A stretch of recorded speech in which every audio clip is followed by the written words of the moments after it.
एक दिन गौतम बुद्ध शिष्यों के साथ यात्रा कर रहे थे। यात्रा करते हुए वे एक जंगल में पहुंचे। काफी समय से सभी चल रहे थे, इस वजह से शिष्यों को थकान हो गई। एक शिष्य ने बुद्ध से कहा कि हमें कुछ देर आराम कर लेना चाहिए, बहुत थकान हो गई है। बुद्ध ने शिष्य की बात सुनी और एक पेड़ के पास ठहर गए। बुद्ध एक जगह बैठे और ध्यान करने लगे। शिष्य भी वहीं आराम कर रहे थे।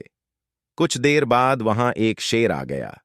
शेर को देखकर सभी शिष्य तो डर गए और पेड़ पर चढ़कर अपने प्राण बचा लिए, लेकिन बुद्ध तो वहीं ध्यान में बैठे रहे। एक शिष्य ने आवाज लगाई और कहा कि तथागत, आप तुरंत पेड़ पर आ जाइए, एक शेर हमारी ओर आ रहा है। बुद्ध ध्यान में बैठे थे। अगले ही पल शेर वहां पहुंच गया। शेर ने बुद्ध के पैरों को सूंघा और आगे बढ़ गया।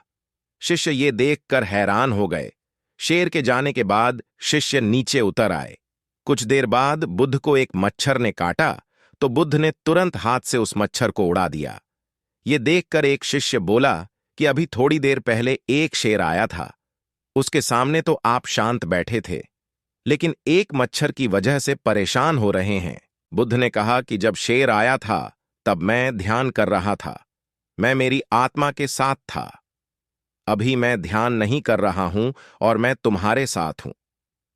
इन दोनों ही स्थितियों में बड़ा फर्क है। जब मैं ध्यान में था तो बाहरी चीजें मुझे प्रभावित नहीं कर रही थीं। अब जब मैं ध्यान में नहीं हूं तो एक छोटा से मच्छर से भी परेशानी हो रही है।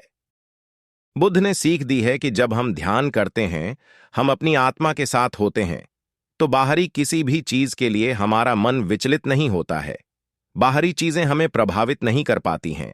ध्यान करने से हमारे आसपास सकारात्मक वातावरण बन जाता है।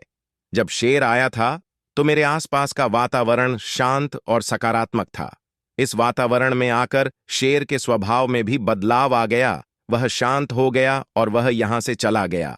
हमें नियमित रूप से ध्यान करते रहना चाहिए, तभी हमारी अशांति दूर हो सकती है और मुश्किलों से लड़ने की शक्ति मिल सकती है।